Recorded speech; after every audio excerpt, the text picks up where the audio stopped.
Hey, what's up everyone? We are going to talk here about how to make a lot of money with the auction house and some of the advanced secrets of the auction house and the fees and the listing items and how you should list things. So these are pretty basic. I've discussed them in other videos, but I'm going to do strictly just on this since the only auction house video I've posted was like 6 months ago. So very basic. You have your standard auction house. They are the blue Daru guys, typically around the Mirage Island portals. So you go up to the auction house guy, talk to him. You can search by any category over here you want. So you are going to be spending a lot of time selling items and possibly buying items on the auction house. You can see this shows you a list of everything that you have listed. I have just listed a whole bunch of Dahuda bubbles for 95 silver each with a bid price of 66 gold or 66 silver each. So we'll take a look at why I did that. That's not the cheapest price. You can see the cheapest price is a one at 75 silver. But this comes with the very first tip of the auction house. You never want to sell in large quantities like this. 100 is very, very expensive. You can see this guy is it's gonna cost him someone 75 gold to buy 100 of these. Sure, it's a good value because you're getting them at 75 silver each, but no one wants 100 Dahuda's bubble. These things last for 45 minutes at a time, so you're not going to be burning through 100 really quick unless you are going to resell them. Again, we go down to the next person who has 50 of them at 75. Again, this is a very, very large quantity. You do not want to place in that large of quantity, especially on a consumable like this that lasts for 45 minutes. So we have a couple other people here that are down to 10, and this is a smaller quantity. This is a little bit better.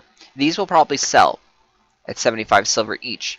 You can see there's no reason for them to buy the 100 or the 50 quantity one because they could buy the smaller bunches here at 10. Then what we did is we listed ours at 3 because 3 is a very, small number, and you can burn through 3 pretty much no problem. And it's also very cheap. So we listed ours at 95, which is 20 silver higher than the 75, the cheapest ones out there. But we are going to sell ours really, really quick. And you see we listed a whole bunch. What we did is we listed them for 24 hours as well because we do want to make sure that they all sell. If you list them for 6 hours, you may miss out on potential sales because not everyone is online within 6 hours. You have to really think realistically in a day or two.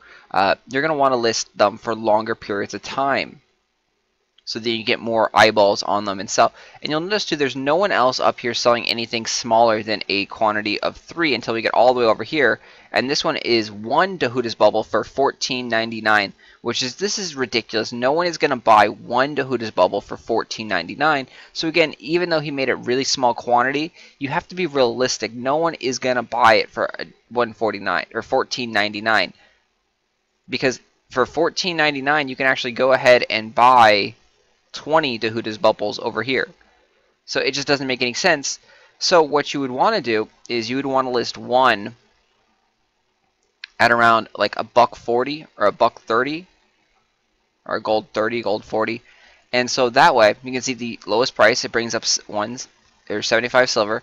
So we'll do at 140. We'll put a bidding price of 1. And we're going to change this down to 24 hours because, again, we want more eyeballs and we want to make sure it sells. As you change it down to 24 hours, you'll notice that your listing fee goes up. Do not worry about this as long as you are pricing things fairly and you are consistently selling them at this price, because you actually get this fee back when you sell the item. You do not actually pay this when you sell an item. You'll open up an inventory, your mail, and it will say you have a trade fee. The trade fee is 10%, but then they actually give you your listing fee back. If your item does not sell, you do lose this listing fee. So this is only a fee if you actually do not sell your item. So you do not want to overprice too much because you might not sell it and you might lose your listing fee. This listing fee also has a max of 100 gold. So for no matter how high we post this for, no matter how long, the max listing fee is 100 gold. And you will get this back if your item sells. If the item doesn't sell, you are out of luck and you just lost 100 gold. So again, do not really worry about the listing fees. These things, they do come out of your gold inventory right away. But yeah, you will get it back. So we'll take another look here at a different item. And it's the exact same principles. We're going to go look at the medicinal powder. see quantities of 1,000, you'll see high quantities always being the cheapest because people don't want 1,000 of these items. This is going to sell really quick. He could have actually priced this a little bit higher and got, you know, $1 or silver 75 or silver 60 probably out of it because it's a small quantity. Again, 100 is a pretty fair quantity on these guys, and they will sell. You have to sell in smaller quantities, and especially like big ticket items like Apex. If you bunch these up and you sell like 6 or 7 Apex at once, it's going to be a total of like 800, 900, 1,000 gold, and not that many players have that much money just lying around. So unless you're putting it really, really cheap, you're not going to get a sale. But you see, everyone here is only selling 1 Apex at a time, which is exactly how you should do it. This one has a good chance of not selling because it's 2, and it is also, you know, a little bit higher than all these other guys here. So this one could potentially fall off of the auction house and not get a sale. To prevent that from happening, say you think that you want to get, you know, 156 from this, you do what this guy did right here. He said he wants to sell it for 156, but he'll also put a bid price, and the bid price is fairly low. So if someone really, really desperately wants to buy the Apex at 156, they'll just go and buy it, gobble it up right now. But other people can bid on it, and it will actually typically rise to a roughly around the same price that the lowest Apex price is on the auction house. So typically, for bigger ticket items, you will not actually lose money by having a large buyout price or larger buyout price and then have a, you know, a smallish bid price. Because you can see right here, this person is buying Apex for 130 gold. He put a bid on there. So if he sees an Apex that is 130 or 135, he would probably instantly buy it. But he didn't want to instantly buy it at 148.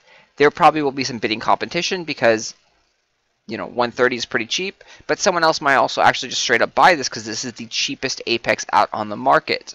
We also did just sell a Dahuda's Bubble, so I can go ahead and show you exactly what I'm talking about by getting your listing fee back.